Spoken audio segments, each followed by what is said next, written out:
Hello and welcome back to Football League World TV. This afternoon we've got the debate show where we look back on the weekend and pick out the most impressive performance from across the AFL from the weekend gone by. I've got Ben and Billy joining me this afternoon. Ben, how are you getting on? Yeah, doing all right. I had to endure a sleep-inducing game on Saturday at Deepdale, but looks like there's some decent performances from the weekend from other places that we can discuss today. And what about you, Billy? Did you have a good weekend? You just told us off air that you were at Millwall for the Luton win. I had a very good weekend at Millwall. Yeah, it was a brilliant performance, but I think as we'll get on to, one particular performance in the Championship just pipped it for me. Yeah, I think that the three games that the three of us were at, not one of those is featuring in the best games from across the AFL at the weekend. So we'll get straight into it.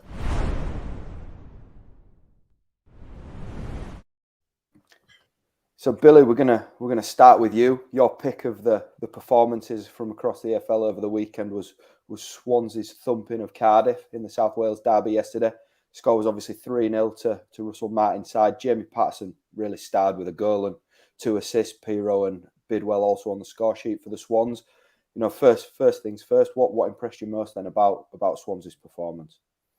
I think with Swansea, because I've watched them a couple of times now this season, and it seems that it's a project that's not really kicked off yet. You can see what Martin's doing, and you can see that it's going to work, but it hasn't really happened yet, and that's fair enough because it's in its infancy really in his spell there. So seeing a performance come together like that must have been very, very good for Swansea fans, especially in a game of that magnitude against Cardiff, against a side that have started similar in terms of the points they were on, but also sort of different spells of their journey. Swansea looking on the up and Cardiff really looking down at the moment. And as you said there, Patterson was brilliant. I think that's one of the best performances I've ever seen from a Championship player. He was just everywhere, and he didn't lose the ball at all, and everything he was doing was positive. So he was taking the ball on. He was looking for passes to cut the defence. He was taking players on, and I know I expected him to be a good signing, but I really didn't expect that kind of level of performance from him. And another thing with Patterson as well, it looks like he's got a very good relationship with Pirro going on. You could see that with the second goal. Barely even looked up when he played that ball over to Pirro, who done excellently to finish that off. And yeah, I'm really, really impressed with Patterson. And yeah, if it wasn't for other performances on that day, I think he could have won that single-handedly because he was that good. As I said there, Pirro was class, and the way that Bidwell came steaming in for that third was brilliant. Showing all what Swansea are about, attacking fullbacks, led as well was quality. So there's a lot to be positive about with that performance, and I can only really see them kicking on from this point. Yeah, you know, you've spoken about him there a touch, but Patterson obviously arrived at Swansea in the summer from Bristol City, and now after the weekend he's managed to clock up 4 goals and 3 assists in the games that he's played so far. He's looking a really shrewd addition, and he's looking more at home in a Swansea shirt week by week. You know, there's been plenty of discussion amongst the Bristol City fans on social media after yesterday's performance, just sort of discussing the decision to let him go in the summer. I'll stick with you, Billy. Do you think that that's something that the Robins are going to be regretting at this moment in time? I think based solely on that performance, then yeah, it was, as I said, it was up there with perhaps the best Championship performance from an individual that I've ever seen. His ability to sort of take possession in what we'd call dangerous positions, where there's defenders on him all the time, and be able to turn his player and keep progressing the play is something that's admirable about him. And as he was playing there, it was just a joy to watch him. And I've got no sort of connections to Swansea City at all, but it was just really exciting to watch him play. And every time he got the ball, it looked like something was happening. And it's just, can he keep those levels of performance up? Because he has been decent this season, but I think he took it to a new level yesterday. Yeah, and hopefully we've got some Swansea fans watching on. If you want to get in the comments and let us know your thoughts on the performance at the weekend and Jamie Patterson in particular, we will get them live on the show. Ben, quick word on Swansea. Were you impressed with them yesterday? Yeah, very. I mean, they've always had potential quite a few of the squad are still there from last season when they got to the playoff final.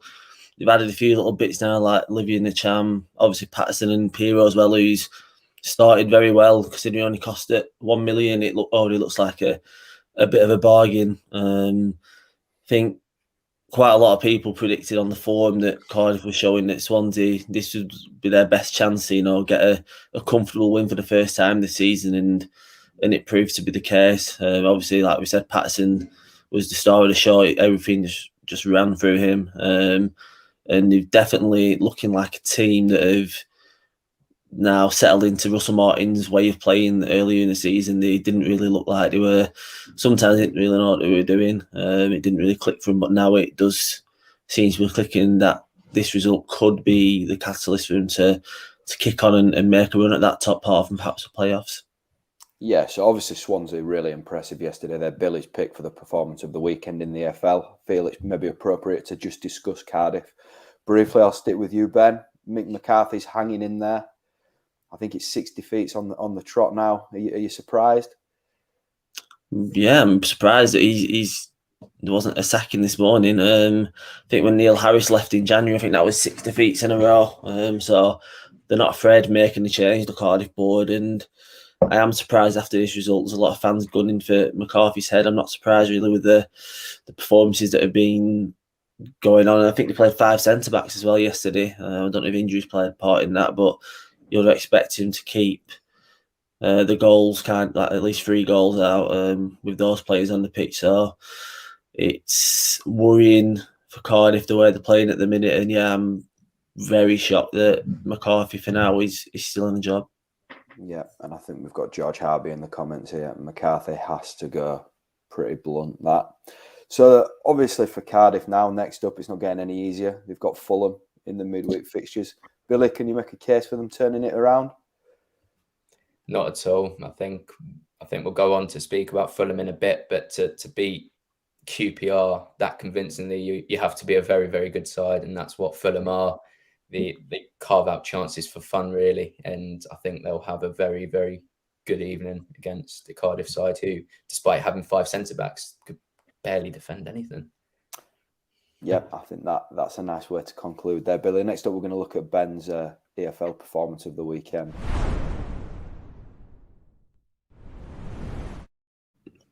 So Ben's identified a League One fixture for his pick. He's gone with Wigan's 4-0 victory at Bolton at the weekend. It was a game that me and Ben previewed on the preview show back on Friday, and it was one that he called correctly. He backed Wigan to win, and it was a really statement performance from Lee Richardson's side. Ben, first of all, what impressed you most about Wigan? I think it's just the way they were able to soak up Bolton's game. I think Ian Evatt likes to have his team with a lot of possession and then putting the opposition on the back foot, and obviously going into a local derby with a 20,000 strong crowd. I know Wigan had about 4,000 fans there, but obviously it could be intimidating for some of the players depending on what kind of squad you've got. But I think Wigan with a team full of seasoned professionals, your likes of Max Power there, been there and done it in these kind of games, I think that would have helped before the match to get the team psyched up. And I think it's a game that probably Wigan won't be in a lot of this season, sitting back and just soaking up that possession. I think a lot of games this season will play on the front foot just because of the players they've got. The likes of Will Keane playing in that attacking midfield with all the wingers they've got. They're going to be naturally an attacking team. But yeah, on Saturday they just had to sort Bolton's possession up, hit them on the counter-attack, and it clearly worked. A few of their goals came that way. They were happy to just let them have the ball, and just the game plan that Liam Richardson obviously set out, it just clearly worked, and you can see why they're flying near the top of the table with a performance like that. Yeah, another standout individual performer was James McLean, a brace and an assist as well to go with that, as well as Will Keane and Callum Lang on the score sheet for Wigan. Just on James McLean, Ben, have you been impressed with him since his return to Wigan? Yeah, it's hard for me to praise him because he's always wound me up when North End ever played Stoke. He always had a few run-ins with Ben Pearson that wound me up. But I think his signing in the summer was massive. I don't think he was going to be a big part of the Stoke squad, and he's gone back to a team where the fans love him, and he clearly adores Wigan. He was giving it a good bit to the Bolton fans as well, who were on his back all game, and he he put the two in the back of the net just to prove a point. Even though he's 32 years old, he's still clearly a very good player. He's doing it for Ireland like he did in the international break, and for my mind, he's one of the better wingers in League One. You know, you've got a lot of the wide players now that you tend to notice are ones that cut inside and are very flashy, but you know what you're going to get with McLean. He's very energetic. He'll go down the line, but he can also, like we've seen on Saturday, can put chances away and get in the box, in and around it. It's a very impressive performance, and he's definitely going to be a key player this season. Yeah, just sticking with McLean there. You know, I'll come to you, Billy. He's got a lot of experience, as Ben's touched on there. He's done it at all kinds of levels across club football and obviously on the international stage as well. How important do you feel like he is for Wigan, you know, launching a push for the top two this season in League One? I think it can be massive, yeah. I think what you say there about his experience, Power's experience as well, are two things that I think will help them over the line. I think what we've got with Wigan is a well-balanced team. They've obviously got the likes of Lang, who's brilliant. He's a young player, fearless, and he's reaping the rewards of that at the moment. But they've got the players like McLean, even add Will Keane in there, that got that experience, got that sort of League One know-how, and sort of the ability to operate higher in the EFL pyramid. So I think striking that balance and winning in different ways, which they've shown against Bolton, is what's going to steer them towards a promotion push. Yeah, we're discussing here, and Wigan have got a really good, like you say, they're a good side, a well-balanced side. There's plenty of big names in there. But I don't know, this sort of stood out this weekend, given the hype around the fixture sort of at the back end of last week, with it being a derby and that kind of thing. And I'll come back to you here, Ben. Do you feel that it was a bit of a statement victory, just the way that Wigan went about it and dispatched Bolton in the way that they did? Yeah, I think a lot of derbies are quite cagey, aren't they? You know, something like there'll be a 0-0s and 1-0s, but I think what helped Wigan maybe was something that Ian Evatt said in the week. Ian Holloway commented on it on Quest as well. And last season, he said when Bolton were mid-table, they were the best team in the league and ended up going on to get promoted. But he's made the same comment quite early in the season. I think after the Sheffield Wednesday game last weekend, he said that they're the best team in League One, Bolton, and off the performances. And I think that might have just done Richardson's team talk for him. Could have plastered that on the dressing room wall. Wigan can get fired up by that. And something's clearly worked because they've dispatched them with relative ease. I'm not sure the change. Ian Evatt, I think he made about 4 changes to the team, and when I saw some of the changes he'd made, I was worried a bit for him because they didn't look like strong changes. But I think that Wigan, obviously, I think a lot of the results have been strong. I know the Sheffield Wednesday at home where they lost was probably a disappointing one, but with the squad they've got that they've assembled this summer under the new ownership, I can't see them not being in promotion push. And I think results like this are just going to prove why they are going to win the top 2 or 3 teams in the league this season. Yeah, and I suppose we might as well have a quick word on Bolton while we're talking about the fixture at the weekend. You know, they've come up against a really good side, and one that you just said there, Ben, you expect to be in and around the promotion picture come the end of the season in Wigan. Do you feel like they're a little bit short at the moment, Bolton, of that kind of level?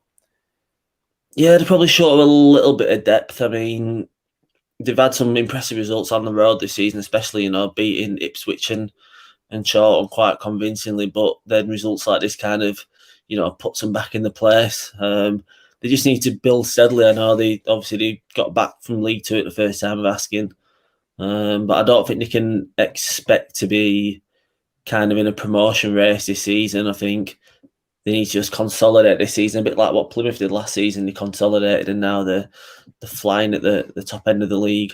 So I think maybe Everton will address it in January. There's a few areas of the pitch that they probably need strengthening. And to be fair, I think in the defence they've got some very good players. You know, Declan, John, Ricardo Santos are both very good players, and maybe I think they missed Gethin Jones on Saturday through suspension. I think he's got an injury as well. He's a key player at right back, so I don't think injuries helped on Saturday. But at the same time, I do think they can strengthen in areas, and if they do that in January, maybe they can push on towards the playoff places. But I think it might be just a season too soon for him. Yeah, I'll put you on the spot a little bit here, Billy. What do you think is going to be a good season for Bolton then in 2021-22? I think just ensuring that they've got a platform to build on. I think playoffs might be a bit too soon if they sort of get in there and take a bit of a beat and go into the next season a little bit sort of down of what's happened. But I think what they'll be looking to do is just continue their progression. Obviously, they've just got promoted. A few off the field issues off the club and are now sort of coming to an end. So it's now about just steady progress. I think anywhere sort of around mid-table and maybe a decent enough run at the end of the season. So there's something to build on, something for Everett to address, and then perhaps a second go at the sort of the promotion push next year will probably be what I'd consider a good 21-22 season, just having something to build upon and perhaps challenge those playoff places this year, but maybe getting into the playoffs might be a step too early, similar to what happened with Barnsley in Championship last year.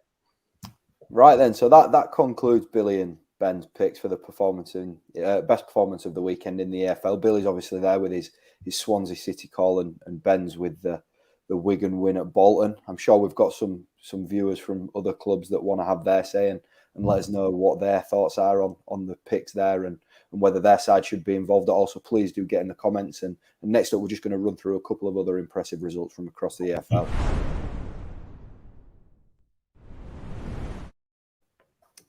So we've only managed to put 2 picks in there and sort of look at them in depth. We're just going to sort of drift over a couple of other impressive performances and results from the weekend. Fulham were 4-1 winners in the early kickoff on Saturday against Queen's Park Rangers, with Alexander Mitrovic continuing his fine form. He's got 12 goals in 12 appearances now and was the absolute star at the weekend with 2 goals. Billy, first up, Fulham looking good at the minute and Mitrovic on fire. Yeah. I think what I was saying before is to beat QPR by 3-goal margin is indication of a very good team, and that's what Fulham are. I think inconsistencies have creeped in since the start of the season, but I think that's a result that they can obviously build upon and start what we expected to be sort of a dominant season for them. I think the majority of us at Football League World had them at the top of the division or second in our prediction table. So I think now they've got that opportunity to build upon that, a brilliant result against very, very decent opposition as well. Obviously not as much on the day, but I think that was more down to the way Fulham played as opposed to QPR putting in a poor performance. I think with Fulham as well, they've shown this year that even when they have lost, they've still created so many opportunities. And if you create that many opportunities, you're going to score a lot of goals. And when you've got a player like Mitrovic in front of goal, 12 and 12 now, he's going to score them. He's such a good player to have at Championship level. And he's a player that I'm surprised that is still in this division, considering sort of the moves he has been linked with before and the fact that he is just so prolific in front of goal. I think as well, it's the talent that they've got around him that just ensures that those chances won't dry up. I think had Carvalho didn't start again. Decordova-Reid as well, Tom Kearney all on the bench. And that's just something that no other team in this division can have. 3 players as influential, all not in the starting 11. And the players that were in the starting 11 are equally as influential and create those chances for Mitrovic. And I can't see that drying up as the season progresses. And just quickly, Ben, do you maybe feel that this was a game where we saw the gulfing class between the sides that are going to be challenging for the top 2 and those that are in contention for the top 6 this season?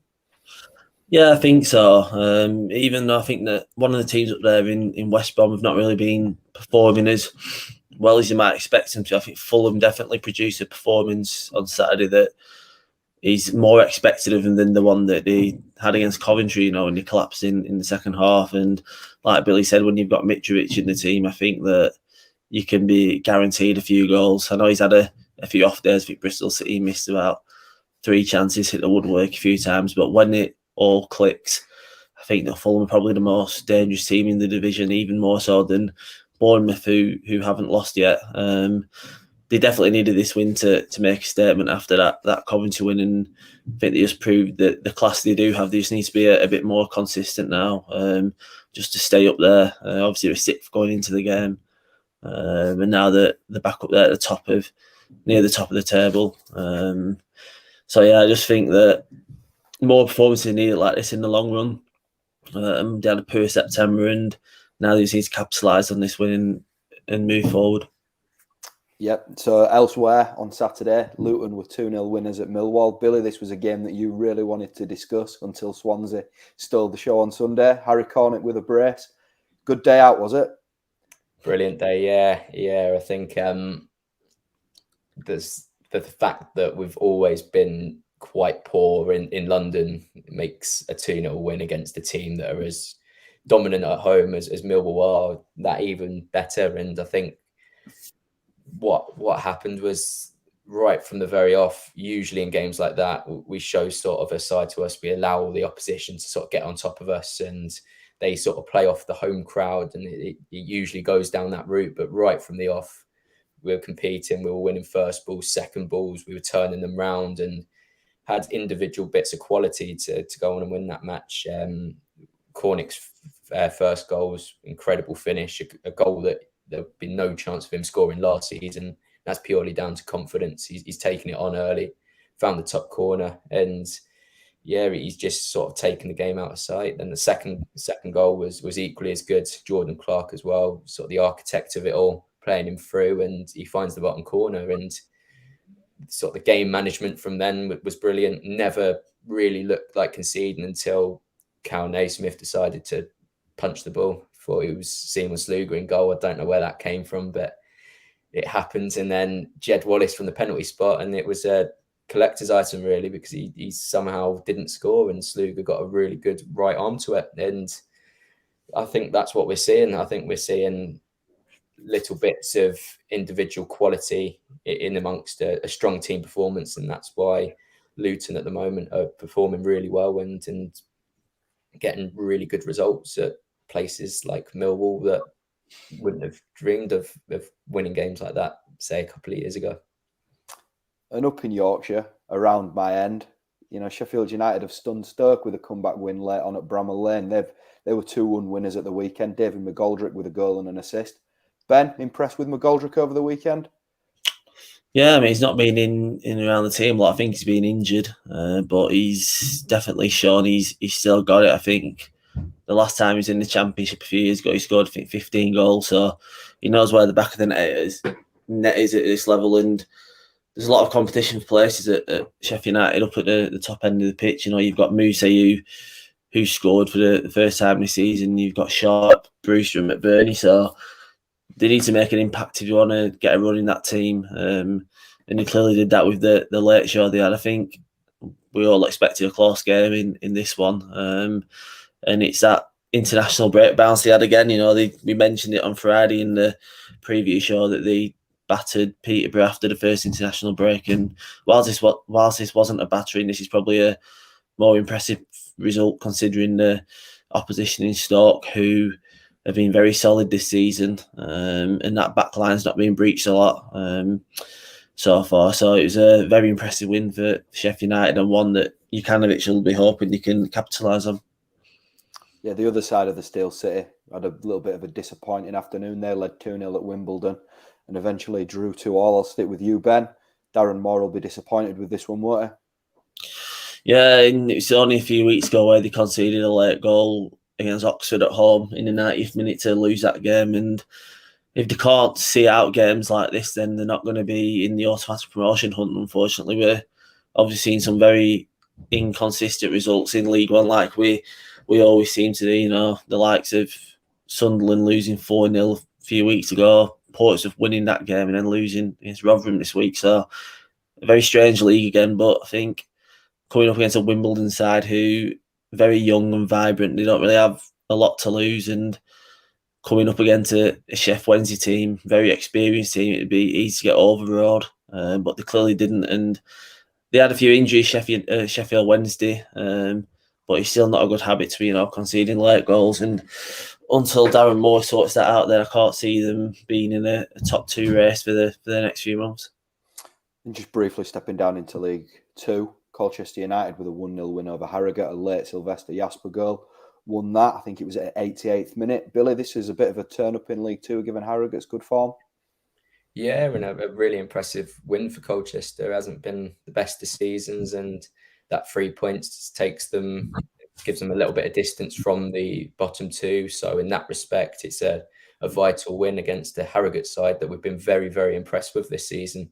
Harrogate have really turned up, and it was again another strong performance from Harrogate. It seems the chances they were creating. Jack Diamond looks too good for that division. He's incredible every time I've seen him play, and dropping down into League Two, he looks like he's tearing up the division. But Colchester held out a good, strong defensive display, hit well on the break, and that's where the goal came from. A brilliant run from Brendan Siradu right from his own penalty box, laid off Jasper, who found the bottom corner expertly, and he's proven to be an exciting up-and-coming player. And when you've got composure like that to win a game in the dying stages, that's a very good player to have, and a very good asset in what looks like it could be a relegation battle for Colchester. Absolutely a superb win for Colchester down in League Two.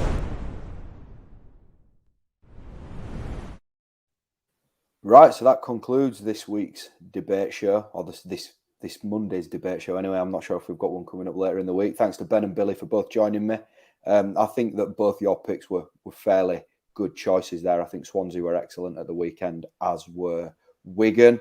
Coming up on Football League World TV tomorrow, I think QPR versus Blackburn is going under the microscope, and then we've got the Tuesday EFL preview show, and I think Sam Rourke's back from annual leave to host the latter show there. So between now and then, take care, and we'll see you again soon.